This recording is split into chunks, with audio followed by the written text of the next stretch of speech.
ஆன்மீக அன்பர்கள் அனைவருக்கும் அன்பான வணக்கம். என்னுடைய சேனலில் பல பதிவுகளை நாம் தொடர்ந்து பார்த்துக்கிட்ருக்கோம். இன்றைய பதிவில் நம்ம எந்த தலைப்பை பற்றி இல்லை தகவலை பற்றி நம்ம பார்க்க போகிறோம் அப்படின்னா, இறந்தவர்களுடைய புகைப்படத்தை வீட்டில் வச்சு வழிபடலாமா? சரி, அந்த மாதிரி நம்ம வழிபட்டோன்னு சொன்னால் அவங்களுடைய ஃபோட்டோவை வீட்டில் எந்த திசையில் மாட்டணும், எப்படி அவங்களுக்கெல்லாம் வழிபாடு செய்யணும், அவங்களுக்கு என்னென்ன நெய்வேத்தியம் பண்ணணும் அப்படிங்கிற பற்றிய ஒரு தெளிவான தகவலை உங்களோட நான் பகிர்ந்துக்கலான்னு சொல்லி தாங்க இந்த காணொளியை பதிவிடுறேன். நிறைய பேருக்கு நிறைய சந்தேகங்கள் இருக்கும். இறந்தவர்கள் புகைப்படத்தை வீட்டில் மாட்டலாமா? சில பேர் பூஜை ரூமில் வச்சுருப்பாங்க, சில பேர் ஹாலில் வச்சுருப்பாங்க, சில பேர் அடுப்படியில் கூட வச்சுருப்பாங்க. எந்த இடத்துல வேணாலும் இறந்தவர்களுடைய, அதாவது தாய் தந்தையர், நம்முடைய மூதாதையர்கள், சில பேர் கணவர் இறந்தது, மனைவி இறந்தது, நமக்கு குழந்தையிலேயே நமக்கு குழந்தை பிறந்து அந்த குழந்தை இறந்து போயிடுச்சுன்னா அந்த குழந்தை திருமணம் ஆகிறதுக்கு முன்னாடி பையனோ பொண்ணோ யாராவது ஒரு அகால மரணமோ இல்லை இயற்கை மரணமோ அடைஞ்சிட்டா கூட அவங்களுடைய பிரிவு தாங்காமல் அவங்களுடைய நினைவுகளை நம்ம எண்ணத்துலேருந்தும் சிந்தனையிலேருந்தும் மாற்ற முடியாமல் அவருடைய நினைவிலேயே நம்ம ரொம்ப கவலைப்பட்டு கண்ணீர் விட்டு ரொம்ப வருத்தப்பட்டுட்டு இருப்போம். அந்த ஃபோட்டோ அதெல்லாம் கூட வச்சு நம்ம தெய்வத்தோட தெய்வமாக வச்சு வழிபடுவோம். நம்ம அந்த மாதிரி வழிபடும்போது அது எப்படி நம்ம அவங்கள வச்சு வழிபடணும், வீட்டில் எந்த திசையில் அவங்க ஃபோட்டோவை மாட்டியிருக்கணும், எந்த திசையை நோக்கி இறந்தவர்களுடைய புகைப்படம்லாம் இருக்கணும் அப்படிங்கிறத பற்றின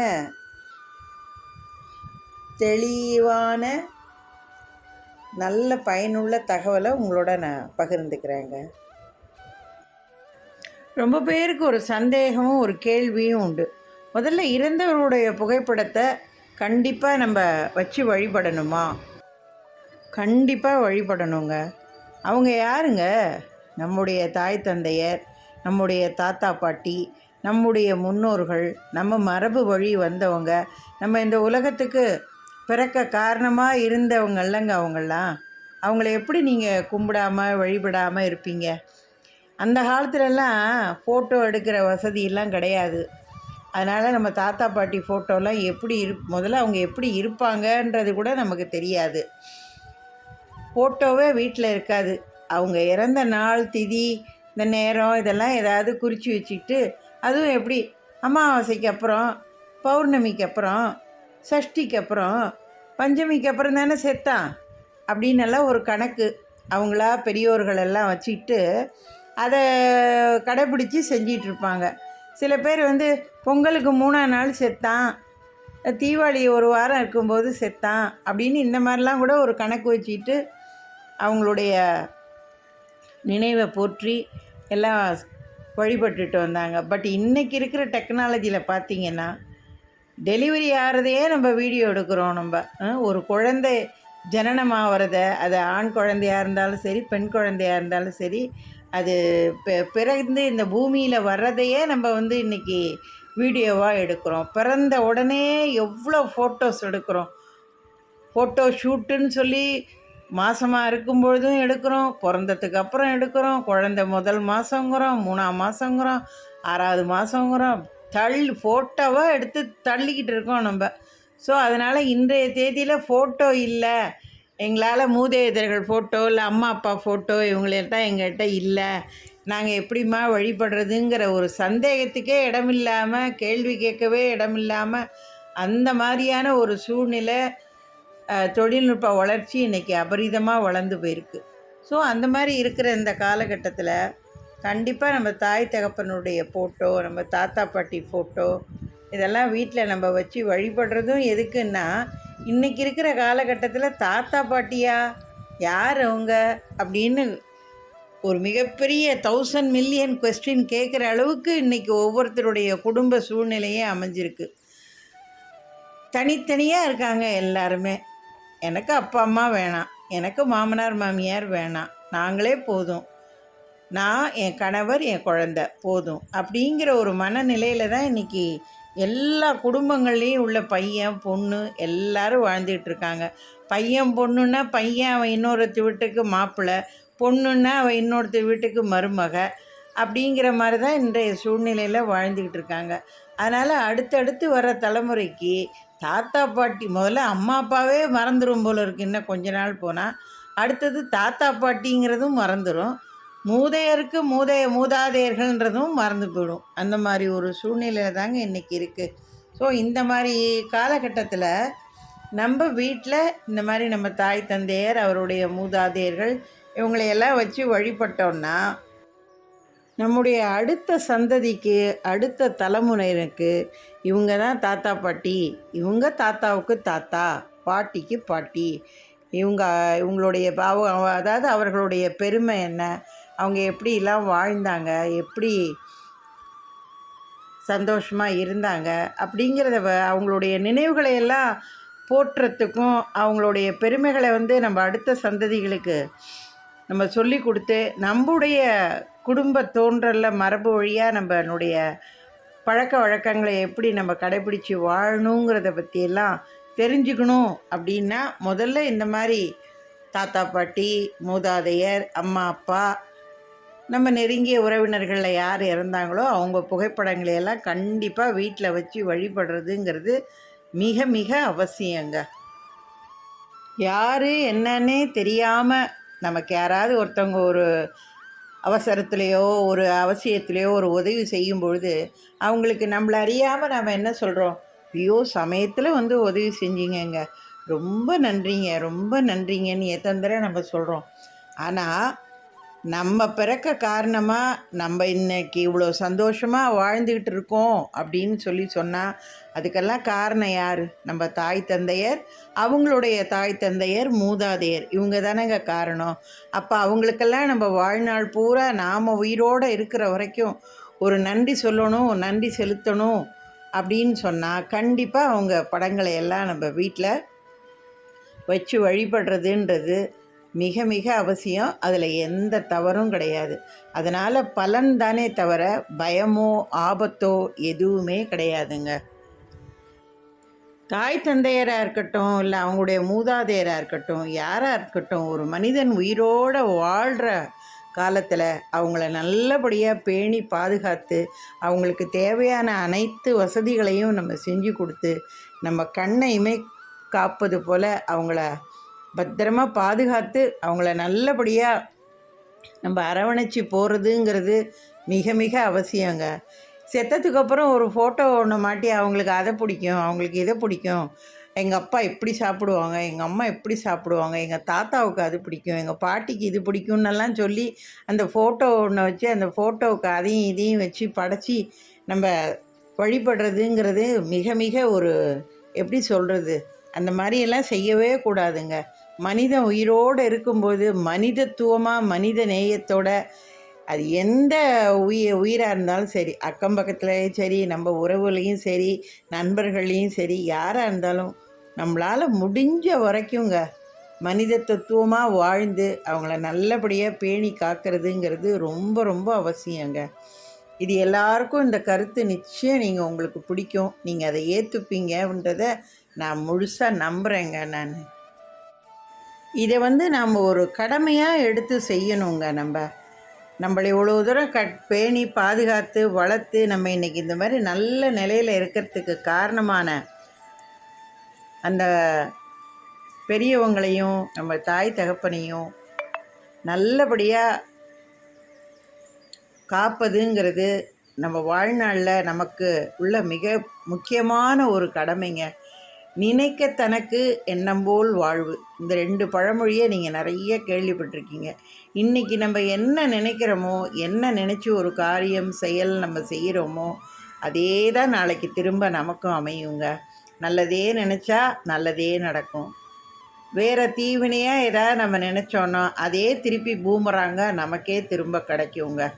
அதனால் முடிஞ்ச இன்றைக்கி நம்ம இளம் வயதில் இருக்கிறோம், உடம்பில் நல்லா ரத்தம் ஓடிக்கிட்டு இருக்குது, எல்லாம் இருக்குது, பார்த்துக்கலாம் என்ன அப்படிங்கிற ஒரு திமிரு, ஒரு ஆணவம், ஒரு அகராதித்தன்மை எல்லாம் இருக்குது. ஆனால் இதே நாமளும் பின்னாடி வயசானால் நமக்கும் இதே நிலைமை தான் அப்படிங்கிறத ஒரு நிமிஷமாவது நம்ம யோசித்தோன்னு சொன்னால் நிச்சயம் இந்த கடமையை நம்ம செய்யறதுக்கு ஒரு நாளும் நம்ம தவற மாட்டோங்க.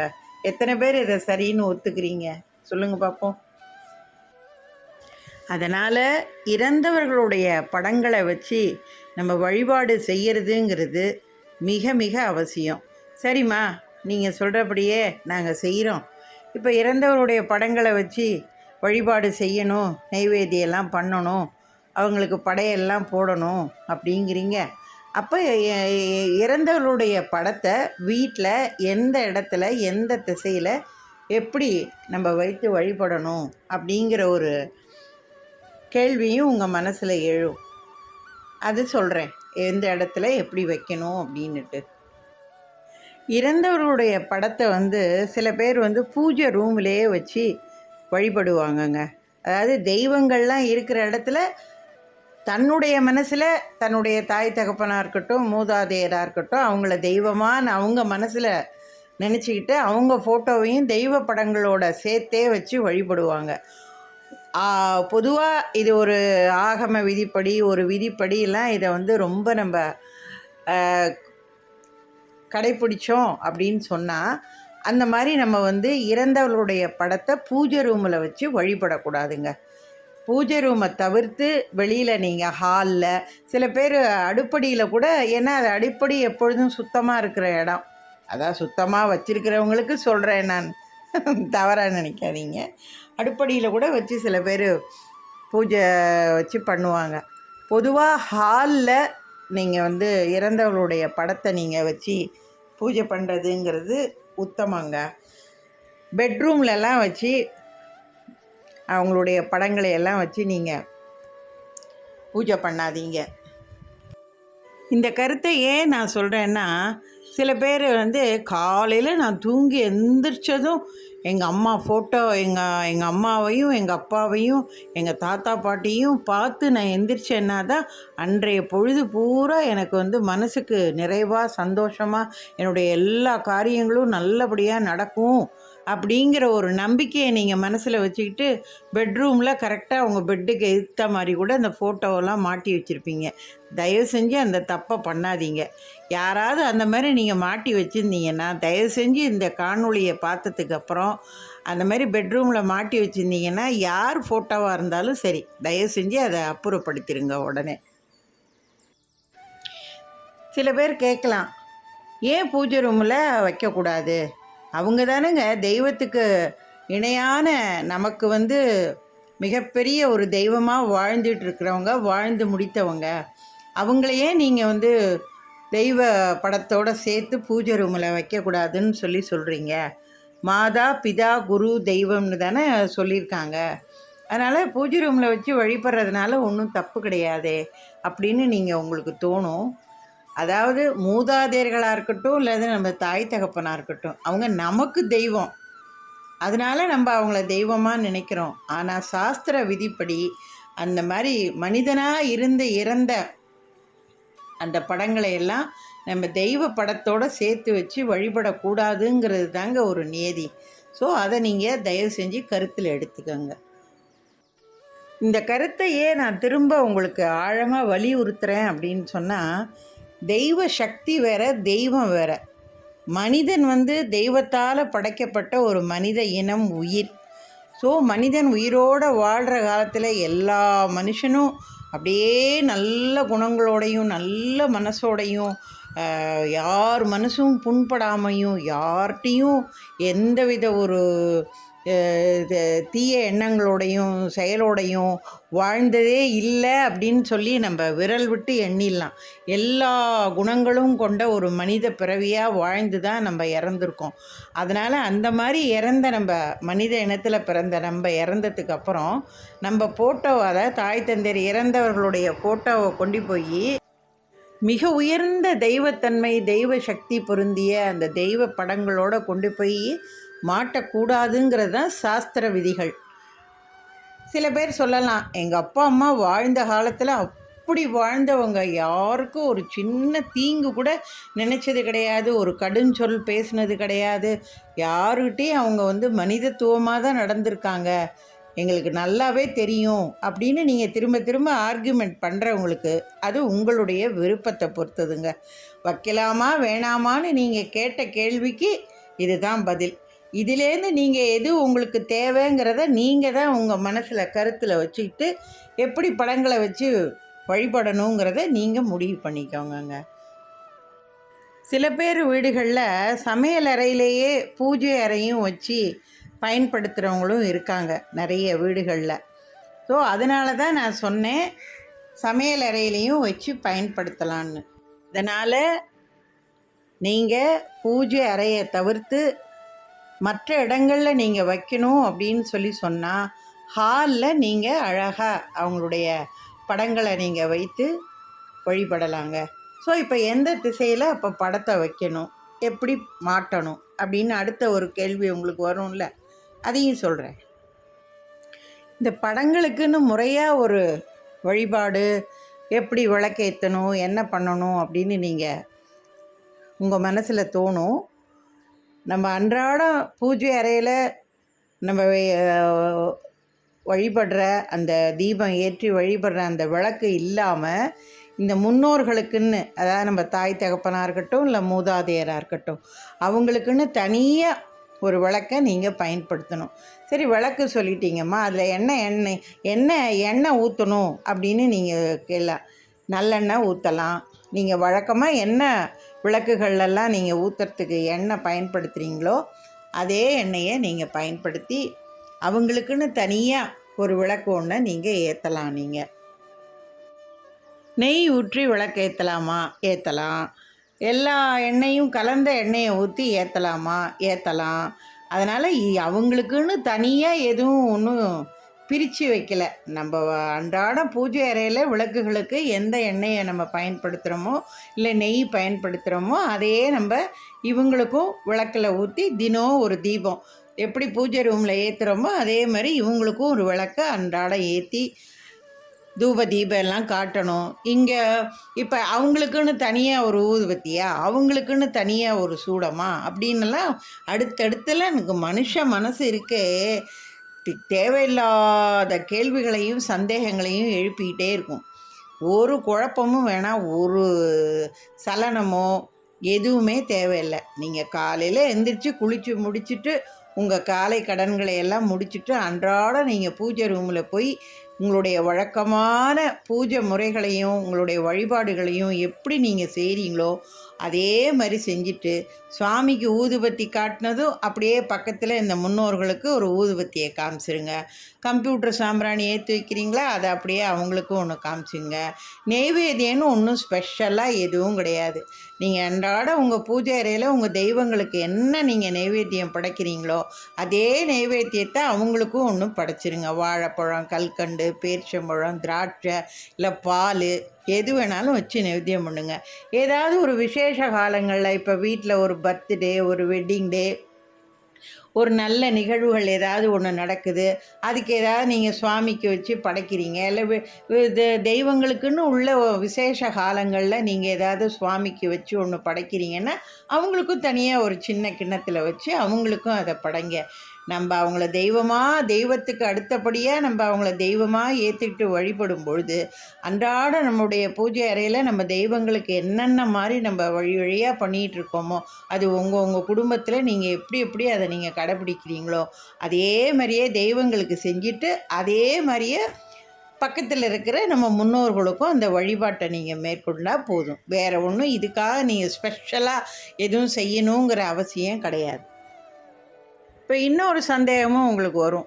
தினம் மூதாதையர்களுக்கு நைவேத்தியம் படைக்கணுமா, தூப தீப ஆராதனை காட்டணுமா, சூடம் ஏற்றணுமா, டெய்லி விளக்கு ஏற்றணுமா, இப்படியெல்லாம் ஒரு கொஸ்டின் வரும். தயவு செஞ்சு அந்த மாதிரிலாம் யோசிக்காதீங்க. டெய்லி பூஜை அறையில் நம்ம சுவாமிக்கு ஒரு விளக்கேற்றி எல்லாம் நம்ம செய்கிறோம்ல, அதை தானே அப்படியே முன்னோர்களுக்கும் நம்ம செய்ய போகிறோம். இதில் என்ன ஒரு சந்தேகம், ஒரு தயக்கம் உங்களுக்கு? தெய்வங்களுக்கு செய்கிற அதே காரியத்தை அடுத்தது நம்ம முன்னோர்களுக்கும் செய்கிறோம் நம்ம, அவ்வளோதான். இதில் தேவையில்லாத குழப்பம் தயவு செஞ்சு வேண்டாங்கிறத மறுபடியும் உங்கள்கிட்ட நான் வலியுறுத்தி சொல்லிக்கிறேன். நான் அப்புறம் அவங்களுக்குன்னு தனியாக நம்ம ஒரு விளக்கு நான் ஏற்ற சொன்னேன் இல்லையா, அந்த விளக்கு எந்த விளக்கு ஏற்றணுமா, வெள்ளியில் ஏற்றணுமா, இல்லை பித்தளையில் ஏற்றணுமா, மண் அகல் ஏற்றணுமா, எதிலம்மா ஏற்றணும் அப்படின்னா, உங்களால் என்ன முடியுமோ உங்கள் வீட்டில் நீங்கள் எந்த விளக்கை பயன்படுத்துகிறீங்களோ, அது வெள்ளியாக இருக்கட்டும், காமாட்சி விளக்காக இருக்கட்டும், மண் அகலாக இருக்கட்டும், இல்லை குத்து விளக்காக இருக்கட்டும், நீங்கள் எந்த விளக்கை பயன்படுத்துகிறீங்களோ அதை அதிலே சுவாமிக்கு ஏற்றுற மாதிரியே முன்னோர்களுக்கும் தனியாக ஒரு விளக்கு வச்சு அவங்க படத்துக்கு கீழே வச்சு விளக்கேற்றி நான் சொன்ன இந்த பூஜா முறைகளை எல்லாம் ஒழுங்காக பயன்படுத்துங்க, பின்பற்றுங்க. அடுத்த கேள்வி வரும், என்னம்மா பூ போடணும் முன்னோர்களுக்கு அப்படின்னு. நம்ம தெய்வத்துக்கு என்ன பூக்களை நம்ம பயன்படுத்துகிறோமோ அதே பூக்களை அவங்களுக்கும் நம்ம பயன்படுத்தலாம். ஸ்பெஷலாக அவங்களுக்குன்னு எந்த பூவும் எதுலேயும் எந்த சாஸ்திரத்துலேயும் எந்த விதிகள்லேயும் சொல்லவே இல்லை. ஒரு செம்பருத்தி பூ நம்ம வீட்டில் பூத்தா கூட நம்ம எப்படி தெய்வத்துக்கு அதை அழகாக வைக்கிறோமோ அதே மாதிரி முன்னோர்களுக்கும் அந்த செம்பருத்தி பூவையே நீங்கள் தாராளமாக வைக்கலாம். நீங்கள் ஒன்றும் தவறு கிடையாது. இப்போ முன்னோர்களுக்குன்னு தனியாக ஒரு பூஜை படையல்கள் இதெல்லாம் இருக்குதுன்னு சொல்கிறாங்களேம்மா, அது எப்படிம்மா செய்யணும்? அதுக்கு ஏதாவது ஒரு நாள் கிழமை அந்த மாதிரிலாம் ஏதாவது இருக்காமான்னா கண்டிப்பாக இருக்குது. எல்லாருக்கும் தெரிஞ்சது உலகறிந்த செய்தி என்ன, அமாவாசை அன்னைக்கு இறந்தவர்களுக்கு தர்ப்பணம் பண்ணுறது, முன்னோர்களுக்கு படையல் படைக்கிறது, இதெல்லாம் நம்ம காலங்காலமாக நம்ம தாத்தா பாட்டி காலத்துலேருந்து செஞ்சுக்கிட்டு தான் வராங்க. ஸோ அந்த மாதிரி நீங்கள் அமாவாசை அன்னைக்கு இலை போட்டு அழகாக படையெல்லாம் படைச்சி உங்கள் வீட்டு முறைப்படி எப்படி நீங்கள் வழக்கமாக செய்வீங்களோ அதே மாதிரி செய்யுங்க. இல்லைம்மா எங்களுக்கு இதெல்லாம் பழக்கம் கிடையாது, எப்படி செய்யணும்னு சொல்லுங்கள் நாங்கள் செய்கிறோம் அப்படின்னா கூட அவங்களுடைய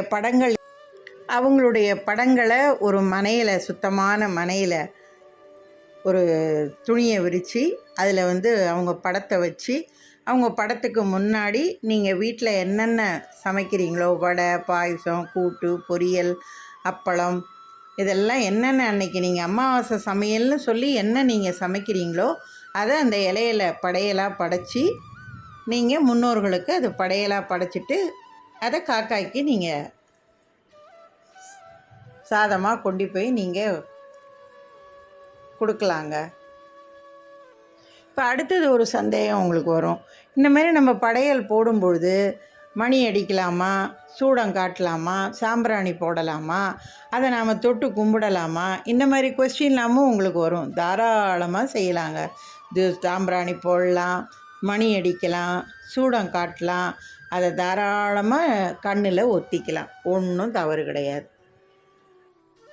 சரிம்மா, எல்லாம் சொல்லிட்டீங்க, முக்கியமான ஒன்று என்ன நீங்கள் சொல்லவே இல்லையம்மா, இறந்து போனவங்களோட படத்தை எந்த திசையை பார்த்து நாங்கள் மாட்டணுங்கிறத நீங்கள் சொல்லலையே அப்படின்ற மிகப்பெரிய ஒரு கேள்வி உங்கள் மனசில் வரலாம். இறந்தவர்களுடைய படத்தில் இறந்தவர்களுடைய அந்த கண் பார்வையானது தெற்கு திசையை நோக்கி இருக்கணும். அப்போ நீங்கள் ஃபோட்டோவை எப்படி மாட்டணும்? வடக்கு திசை, அதாவது வடக்கு பக்கம் இருக்கிற அந்த சுவற்றில் நீங்கள் ஃபோட்டோவை மாட்டிட்டு, ஃபோட்டோவில் உள்ள நம்ம மூதாதையர்களாக இருக்கட்டும், தாய் தகப்பனாக இருக்கட்டும், இறந்தவர்களுடைய கண் பார்வை தெற்கு திசையை நோக்கி பார்த்துருக்கிற மாதிரி நீங்கள் அந்த புகைப்படத்தை நீங்கள் மாட்டணுங்க. நீங்கள் இதுதான் இறந்தவர்களுடைய புகைப்படத்தை, அந்த படத்தை மாட்டக்கூடிய சரியான திசை. இதை இதுவரைக்கும் யாராவது உங்கள் வீட்டில் இதை சரியாக கடைப்பிடிச்சிங்கன்னா எல்லாருக்கும் வெரி குட். தெரியாதவங்க இல்லை தவறி போய் ஏதாவது மாட்டினீங்கன்னாலும் ஒன்றும் பாதகம் இல்லை. இந்த காணொளியை பார்த்ததுக்கு அப்புறமாவது அதை கரெக்டாக சரியான திசையில் அவங்களுடைய புகைப்படத்தை வச்சு இது வரைக்கும் எப்படி நீங்கள் வழிபட்டுட்டு வந்தீங்களோ அதே மாதிரி உங்கள் வழிபாடுகளை தொடர்ந்து செய்யுங்க. இப்போ இந்த மாதிரி இந்த திசையில் நீங்கள் வச்சு வழிபடும்பொழுது உங்கள் குடும்பத்துக்கு மேலும் மேலும் நல்ல வளர்ச்சியும், வீட்டில் ஒரு அமைதியும், ஒரு நிம்மதியும், மகிழ்ச்சியும், அடுத்தடுத்து உங்கள் வீட்டில் நடக்கக்கூடிய அத்தனை நிகழ்வுகளும் நல்ல ஒரு சுப நிகழ்வுகளாக, சுபகாரியங்களாக, நல்லபடியாக வளர்ச்சியை கொண்டு போகுன்றதில் எந்தவித மாற்று கருத்தும் இல்லைங்க. அப்புறம் சில பேருக்கு இன்னொரு சந்தேகம் வரலாம், நான் மருமகளாக இருக்கிறேன்னா எங்கள் மாமனாருக்கு நான் இதெல்லாம் நான் செய்யலாமா அப்படின்னு அடுத்து ஒரு கொஸ்டின் வரும்.